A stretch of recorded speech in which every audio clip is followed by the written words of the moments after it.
Increase your chances by increasing your attempts. Increase your chances by working more. But when it does not work, ganun talaga buhay. Sabi ng Pranses, c'est la vie. Sabi ng mga Aleman, so ist das Leben. That's life. Ganyan. Ecclesiastes 11:6, sow your seed in the morning, and at evening let your hands not be idle.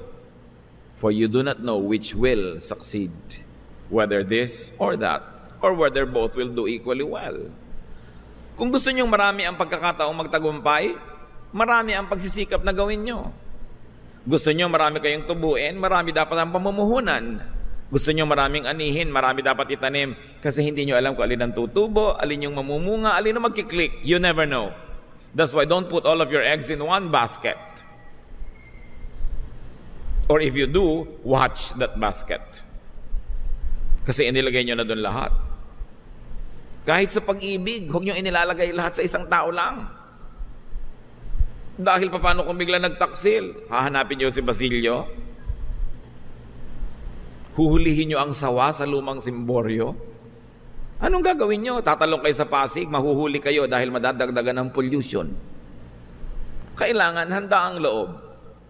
Ecclesiastes 10:10, if the axe is dull and its edge unsharpened, more strength is needed, but skill will bring success. So gusto mo ng mas maraming chances to succeed? Work harder. Work smarter. Do more. Pero for now, may mga katotohanang mainam tanggapin na lang para matahimik. Lalo't tapos na. Mga mag-asawa, kung nagkamali ang asawa ninyo, tapos na, ibaon nyo na. Tapos na eh. Hindi na nababago ang nakaraan. Ang nababago na lang, attitude. Para tayo sumaya, gumawa kayo ng paraan. Hope for the best, but be ready for the worst. At huwag makipagtunggali sa facts of life. Do not contend with facts of life. Accept them. You'll be happier. With God's grace and power, you will be able not only to survive, but also to be victorious. And adjust. Adjust to any situation you're in. God has given man great resilience.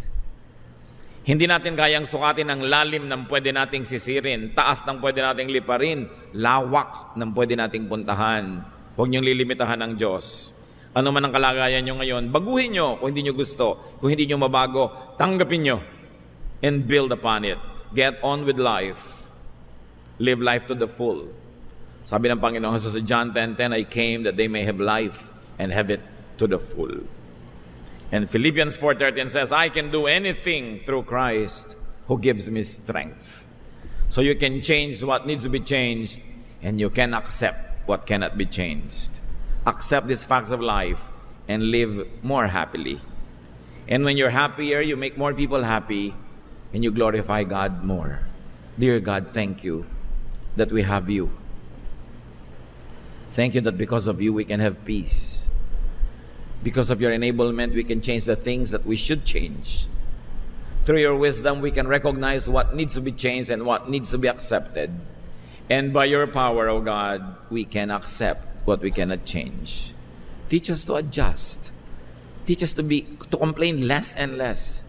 And to celebrate life, to look for things that need to be celebrated and not focus on the things that are not there.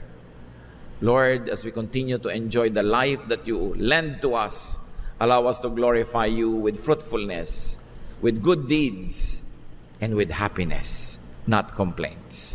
Teach us to strive to be happy.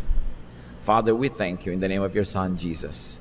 Let's continue in the spirit of prayer. Bow your heads before the Lord in silence and ask God for more personal guidance, enablement, correction, and healing to accept the facts of life. Lord, in silence, speak to each one of us according to our circumstance.